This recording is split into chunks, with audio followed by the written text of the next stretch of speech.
Hey everybody, Anthony 4x4 Diesel. Just wanted to make a video. I won't say quick video, but it might be quick. I'd like to take a few minutes to explain why, in my opinion and experience, you might be better off buying a Prado GX in a 150 Prado. A GX, in my opinion and experience, is certainly much better value for money and more suitable than a GXL. And one of the biggest reasons is the diff lock. So let's talk about how that works. So we need to explain traction control a little bit first. Now, if you've got one of these big accumulator type master cylinders, you know, it's got all of these electronics bolted to it. That's what all your 150 Prados have got, at least here in Australia. If you've got one of those, you've got traction control, right? You've got whatever you want to call it, you know. It does a lot of other things, stability control, ABS, all the letters you can think of. Yep, that's the one. But I'm just going to use traction control. Let's explain this. So 150 Prados, this was even in 120 Prados in, like, I think it was VXs and Grandes, right?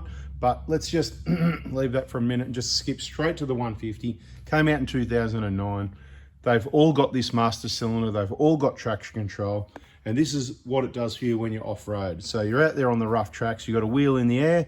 As soon as that wheel starts spinning, it reacts really quickly and it takes power away and or it applies the brakes to stop that wheel from spinning, because the simple way a differential works is you've got two wheels, right? You've got your diff in the middle, and basically while they've both got traction, they're both turning. As soon as one slips, it's got no traction, it's spinning, there's no drive goes to the other wheel at the other side, right? So it's like one spinning, nothing's happening. So as soon as you apply the brakes, it stops this one from spinning and then the drive can go to the other side. So assuming you got your center diff lock on, we don't want to get too technical here, but if you're off-road full driving, doing hard tracks, in my opinion, not the Toyota book, it says once you get into trouble, try this, try that, try that. As I said, put your center diff lock on before you get into trouble. That locks the front of the vehicle to the rear. With your traction control, it's kind of locking side to side. It's not locked, there's a slight delay, but it's very quick in the 150 Prados. And it stops the wheel from spinning and lets the drive go to the other side, which means the 150 Prado keeps continuing up the hill. Most people that have got one that do these sorts of tracks, they know what I mean. Now, of course, a diff locker is usually going to be a slight advantage. It is. The 120, when it had front and rear lockers, was certainly a slight advantage on the 150s. They'd spin a little bit of wheel and then grip up and away they go. They still made it, where the 120 would just crawl over it. But there's not much in it, and for the expense in lockers, it's not worth putting a locker in. But the problem we've got and what we're meant to be talking about here is the GXL in some of the later models, 150 Prado, it comes with a rear diff lock up the back there, right? Click your electronic button, it locks up and away you go, right? Well, wrong, because when you engage that rear diff lock, it turns off the traction control. So this unit here that was already included at no extra cost, because when you bought a GXL, you've actually paid for that diff lock. You've paid for a whole heap of other stuff that you don't really need and you're not going to use either, which is why a lot of people are wising up and buying the GX Prados. Okay, I'll go through a few other things in a minute, but so this is not on anymore. So then what you've got is you've got a car that's got a rear diff lock on. So assuming you got your center diff lock on still, then you've definitely got a rear wheel drive, and you might have four-wheel drive, but if one of your tires at the front spins, right, then the other one, so if one's spinning, there's no traction,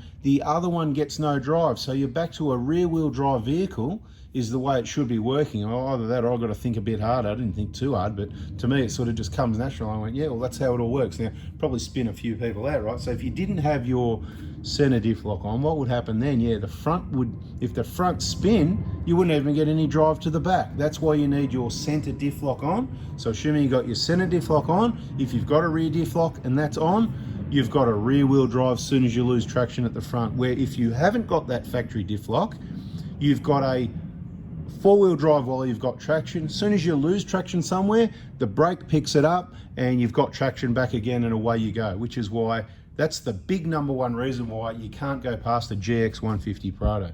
Yep, when you pay about 10 grand more for a GXL, when you purchase it new, these are all the things you're paying for. Side steps. And if you're going to go off-road, side steps are going to get replaced with heavy duty side steps. Heavy duty side steps, like on the 120. You go and do the rough stuff, you need some heavy duty steel side steps.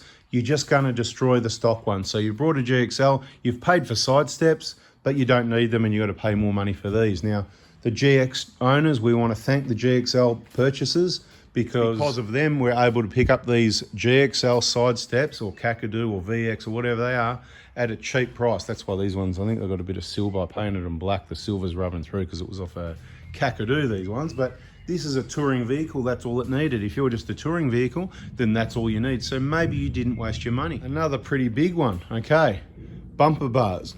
GXLs come with some fancy, nice little fog lights in the front there, which when you put your bull bar on, which most people do, you can see I don't, but there's reasons for that, and that's not in this video, the saving weight to fill up the vehicle with camping gear and people and be able to stay within your legal limits, right, just quickly.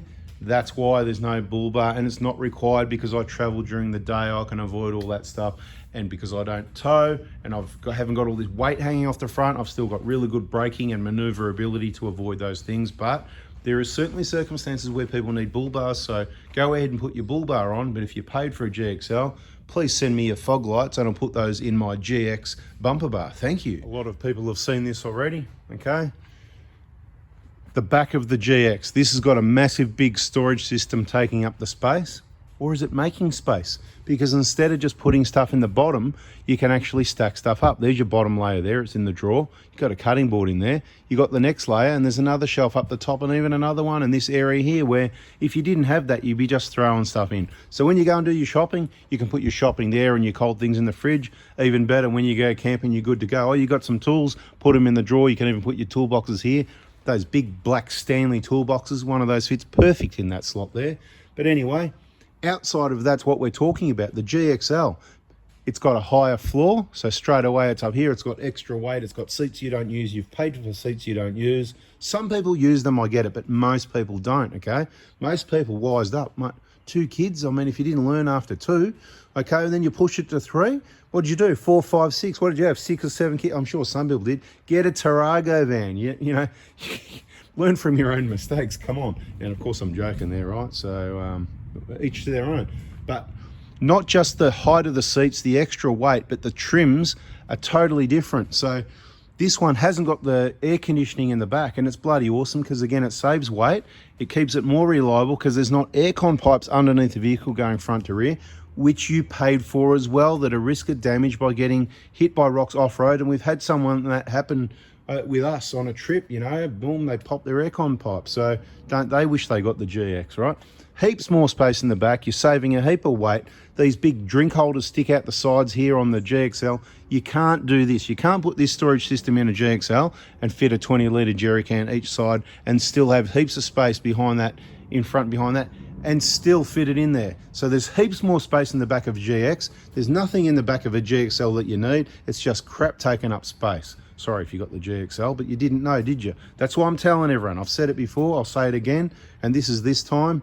And GXLs are just beautiful, but you know, there's some things they've probably got that are good, but we're concentrating on why the GX is better for this one. I believe the GX has got some different seat fabric, okay? But this stuff, it's beautiful. It's probably what the previous GXL had. It's not really an issue. And in a Prado GX, it's not vinyl floors, no, it certainly gets carpet. There's carpet underneath there. It's just getting protected by those floor mats to keep it like new. Why do I need to keep my car carpet like new? I don't know why, but I like to keep it like new. So I've got these mats over the top there and you just sweep it out, whatever you want. Happy days. All right, what else? I could probably do all this all day, right? But see what I said? There's no vents up in the roof there for the people in the back seat to cool down. That's just terrible, isn't it? How are they going to stay cool? Well, believe it or not, we're all in the same cabin space and it's pretty similar, going to be all about the same air. There is these vents in the back here, right? If you needed to open that up and face it towards you and make yourself cooler, happy days. And there's even a power outlet that you probably wouldn't use because aftermarket you put your extra battery and more USBs and whatever, and you use those anyway instead of relying on the one that doesn't work when you take the key out. So like you people, I probably had some concerns getting the GX knowing it didn't have the aircon in the back because I've got a 120 GXL with the aircon in the back, right? And it's great. Except that you just don't need it, and I would not pay an extra $200 to have it there because you're just carrying more weight, more things to make the vehicle less reliable that's going to cost you more money in the long run. Now, let's talk about that a little bit more. and also the climate control that we do or don't have here. I mean, look at this for a GX. Massive big screen, push button controls. Let's have a chit chat and we'll wrap this one up, because if you're not sold on a GX now, I don't know what I can do. Okay, so kids jump in the back. Yep, new car, guys, 2019 GX, beautiful. All right, away we go. Okay, we start driving. It's 40 degrees every day. We head off over west. We head over to across the Nullarbor. It's 40 degrees every day. I've got the aircon set on the coldest temperature. I've got it set on face and feet, and the fan speed on the lowest the whole time. I feel fine. Ask the wife. Yeah, all good, no worries. Don't put the air on me. It's too cold, right? So she, just put it over this way to my side. So I'm happy, because I'm happy with it. The driver needs air. I'm a driver, I need air, right? I say to the kids, how you guys going back there, mate? You hot or anything? No, perfect. Temperature, you sure? Not hot, not cold? Anything I can do? Not perfect. So don't be concerned, because I've done it in 2 vehicles for over 5 years now.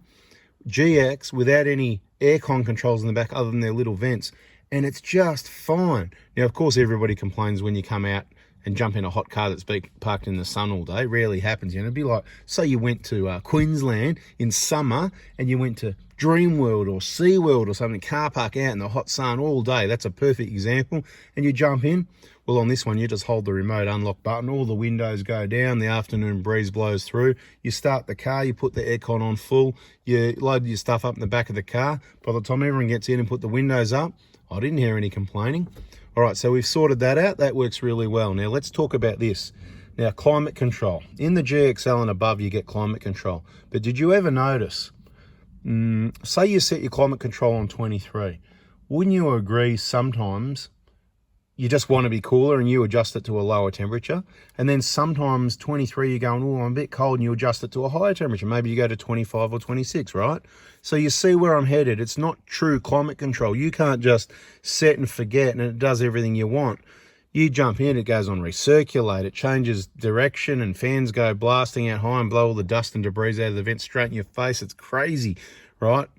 This thing, it just does what you ask it to. You leave your temperature, oh, you're feeling a bit warm? You just go like that. It's really hard stuff. You just go like that, It's not AI, it's not automated. You just go like that. Can you see that? Can you see how good I am? Oh, watch this, and watch what, that's not cold. Oh, hang on. Not cold enough yet? Watch, I can do this too. Oh, look, I pressed it twice. Did you see that? Look, the windscreen's fogging up a little bit. I just press that button there, maybe that button there, but when you press that button, that covers that button as well, because you need the AC to remove the moisture out of the air. Aren't I a funny guy today, right?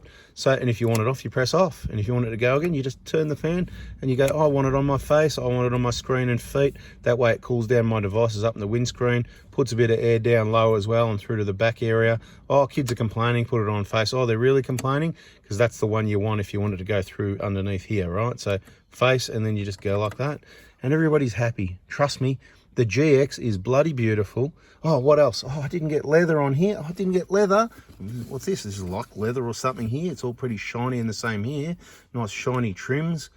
I've even got tape on there to protect the silver. Amazing. But look, that's a separate issue.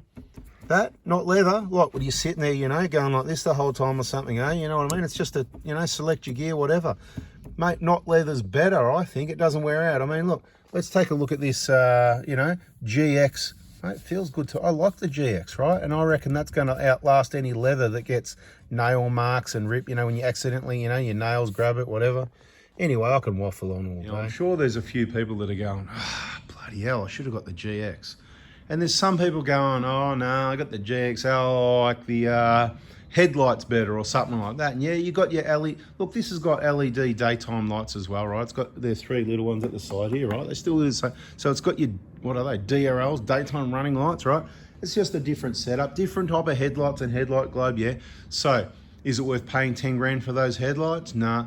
I wouldn't even pay an extra 1,000. Now, there's nothing wrong with these headlights. They work just like other headlights did, but I could go and spend $100 and put some plus 200 Nava globes in there, and they'd probably do the job just like those other ones. So to me, it's not even worth doing that, because I haven't done that yet. I've done it in the older cars because the globes get old and that sort of thing. But what else is there? Okay, no, there is other things that I've missed. All right, what do we got? What do we got? Okay, here you are, you're looking at it, right? The mirrors. You got black mirrors. You need painted mirrors, do you? You need painted mirrors, so when you go and hit the tracks, those bushes and brushes scratch your mirrors, and when you hit a tree or a stick or something, it scratches it. That's a pity. I wish you didn't need that. Oh, the black door handles. You need painted door handles there, so when you grab it, your nails, your rings, your keys, and all the rough things on your hands scratch it. Have you ever seen anyone's car with painted handles? They look terrible, just like underneath it. So be careful when you go like that, because your nails are hitting, scratching all this paintwork there. So be gentle with your vehicle like this, right? Do that instead of going like that. I did it bad for once, just to, you know, look after things. Mate, the GX items are bloody awesome. I swear by them. I solemnly 100% swear on the Bible, whatever you want. I love the GX, and I think any more is a waste of money. It's even better for off-road, because if you are going to modify the suspension, as we have, you haven't got any of that KDSS shenanigans going on. There's no airbags, there's none of that stuff. Just keep it simple, stupid, and it works really well. This is actually probably one of the last of the best Prados ever built.